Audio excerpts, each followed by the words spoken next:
Naungkat sa Senado ang umunay mga reklamong inspeksyon sa Ninoy Aquino International Airport. Dahil dyan, bumili na raw ang NAIA ng 500 body camera na inaasahang darating sa Hunyo.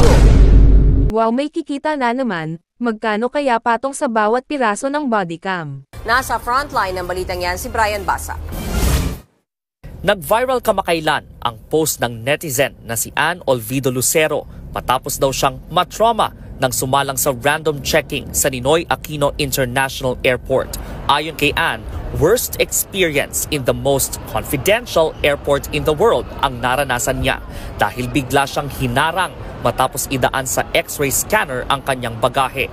Sinubukan pa raw niyang videohan ng inspection pero pinigilan siya ng mga opisyal ng airport.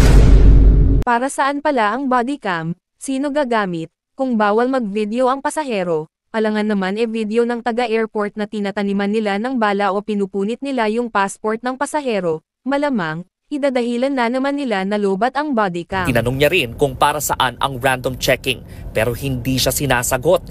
Wala raw transparency ang airport management. Ang nag-viral na post ni Ann, isa sa tinalakay sa pagdinig ng Senate Committee on Public Services. Kinwestiyon ni Committee Chairperson Raffy Tulfo kung bakit kailangang pigilan ang pagvideo ng pasahero sa random inspection. Giit niya, mas mainam kung kakabitan ng CCTV ang lahat ng dinaraanan ng mga bagahe sa NAIA.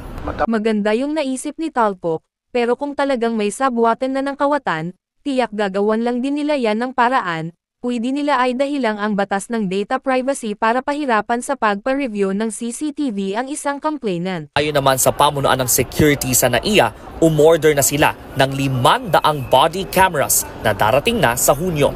Mas maganda siguro kung yung pasahero ang gagamit ng body cam, mula sa pagpasok nila sa airport hanggang sa paglabas. Maaari naman din bumili na lang, meron naman nito sa online, tingnan na lang sa yellow box or sa link, kasi alangan ay aasa sa kawatan ang seguridad ng gamit ng pasahero.